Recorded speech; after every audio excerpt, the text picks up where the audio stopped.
In this series, we're going to be talking about pain, specifically the pain of managing disaster recovery. In a multi-active environment, like with CockroachDB, you've mitigated disaster because of the way that the system is architected. In this demo, I'll show you how to harness CockroachDB's multi-active model to achieve high resiliency, high availability, and high consistency, and ultimately to save you money from having to buy disaster recovery infrastructure. Let's start by creating 9 nodes. The top 3 nodes you see here are going to be in our East 1 primary region. The middle 3 are going to be in our US Central 1 region, and we're configuring our US West 1 as a secondary or disaster recovery region. This isn't required. You could have a primary region with no need for a secondary region. It just allows people who are more comfortable working in a primary disaster recovery setup to work in that way. I'll kick these nodes off now. And next we'll initialize the cluster.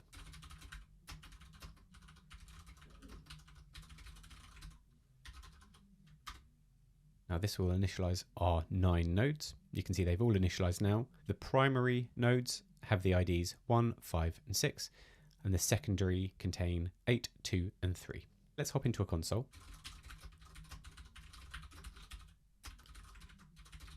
I'm going to hop onto the 4th node because eventually I'm going to kill the first 3 nodes to kick primary out of the cluster. To work with primary and secondary regions, you'll need an enterprise cluster. I'm doing this locally, so I'm inputting the keys now. So I've enabled enterprise on my local cluster now. Next, we'll alter the database to set some regions. The first, I'm going to say East 1 is my primary region, and then I'll add 2 further regions, US Central and West 1, and that will now allow me to set a secondary region of West 1. I'm going to alter the database to survive regional failures. By default, CockroachDB will survive zonal failures, but with this flag, we survive regional failures. And for this demo, that's exactly what I want to show you. Next, let's create a table and insert something terrifically important into it.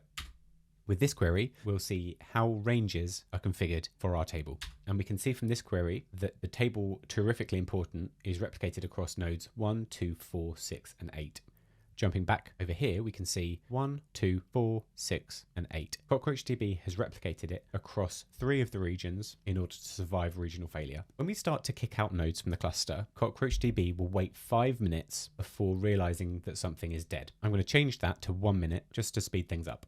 Now, CockroachDB will only wait 1 minute for a suspect node to be declared dead and removed from the cluster. With that done, let's start removing nodes.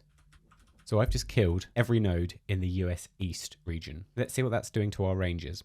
At the moment, it hasn't kicked out any nodes, so the nodes aren't dead. CockroachDB is giving them a grace period to come back up. If they don't, it will mark them as dead and they'll be removed from the cluster. If we have a look in the management console, we'll see that in the replication status area, there are 53 under-replicated ranges. This is because the ranges were in the primary region, which we just killed. They're being rebalanced across the rest of the nodes in the cluster. In a moment, we'll see that the replication status, the under-replicated ranges, goes to 0. And we can start to see now that CockroachDB has registered dead nodes. Now we can see that the 3 nodes that I kicked out of the cluster have been marked as dead. All of their ranges have already been coming over, but now CockroachDB will realize that the secondary region we created will need to be promoted to the primary. So let's take another look at the ranges in our table. Now we can see that the ranges are 2, 3, 4, 8, and 9. 2, 3, 4, 8, and 9. CockroachDB has balanced the data, favoring the secondary region, but replicating data across both the secondary region and the other remaining region. Now, all of the data that was under-replicated is now fully replicated across the 2 remaining regions. If we bring back the primary region now, CockroachDB will register these nodes as being active again and will rebalance the data, favoring the primary region again.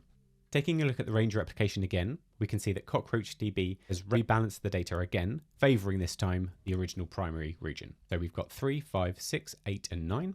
3, 5, 6, 8, and 9. Balanced once again across all 3 regions.